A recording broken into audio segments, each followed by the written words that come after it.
The next area is in reserves, and these two items, the asset valuation reserve and the interest maintenance reserve, are both very specific to life insurance companies. No other insurance company has these two items. So I wanted to give a brief background as some context to help understand what they are first before we talk about the treatment. So the first item is the asset valuation reserve.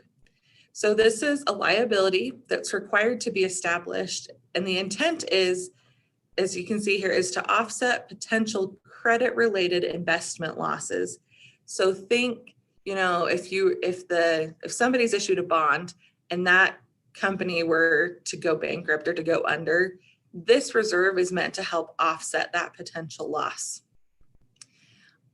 On the flip side, you have the interest maintenance reserve. So this is meant to help offset movement in the market and interest rates in general.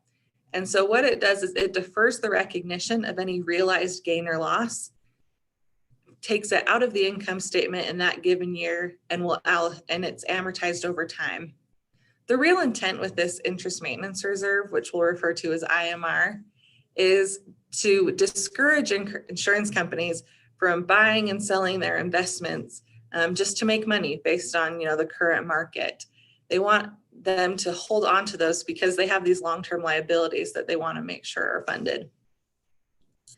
So with that background, we'll first go to the asset valuation reserve.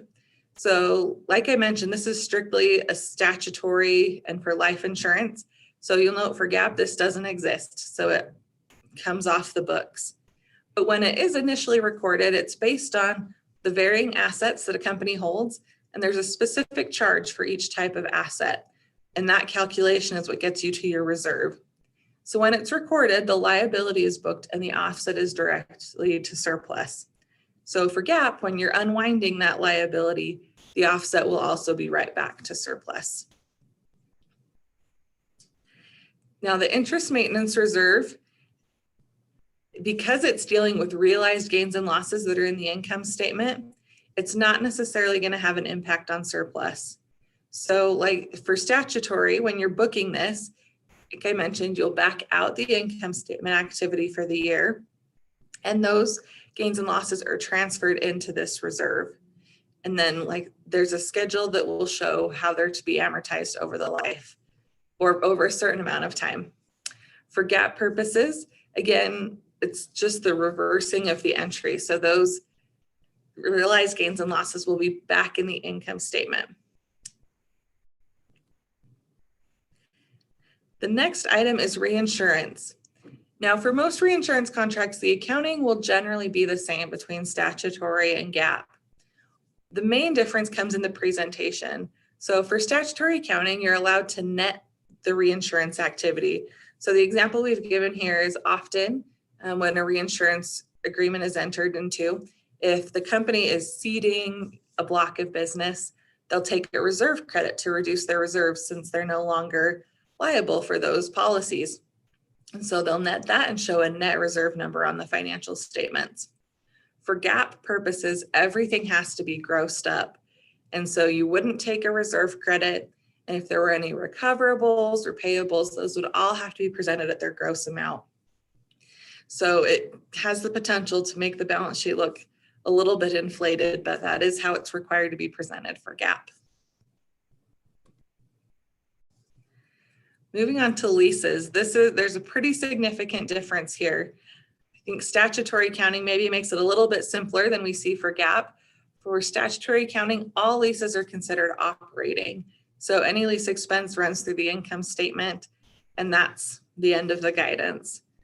For GAAP, leases are considered to either be operating or financing, and those standards are changing in the next couple of years for GAAP. So be aware that that has the potential to be a pretty significant adjustment and or difference if you're looking at the financial statements. A couple of other items just to note, they're not necessarily super common and they can be pretty specific to each entity, so we didn't dive in too deep. But the first is derivatives. So if your corporation holds derivatives, be aware that fundamentally there's usually not a difference in how determining whether it's an effective hedge or not an effective hedge, that calculation and consideration is usually the same between stat and GAAP, but there are some significant differences in how they're presented in the financials and some of the disaggregation. So if you do hold those, be aware that you're going to want to go look at that guidance specifically. The other area is in reserves. So often an actuary is the one who's determining the reserve amount. And so just be aware that if you are planning on presenting both statutory financial statements as well as a GAAP basis, make sure your actuary knows, as there are some adjustments to the assumptions that they need to make, as well as some adjustments to their calculations based on some of the GAAP items. So they'll likely want to have a separate opinion that they issue over the GAAP. So make sure they're aware of that. So those are the items we had to cover today. If you have any specific questions on something we covered, or if something wasn't clear, please feel free to reach out to us. We're happy to help delve into specific questions, but we hope this gave you a brief overview of just some of the differences to be aware of and that do exist between statutory accounting and GAAP accounting for life insurance companies. Thank you.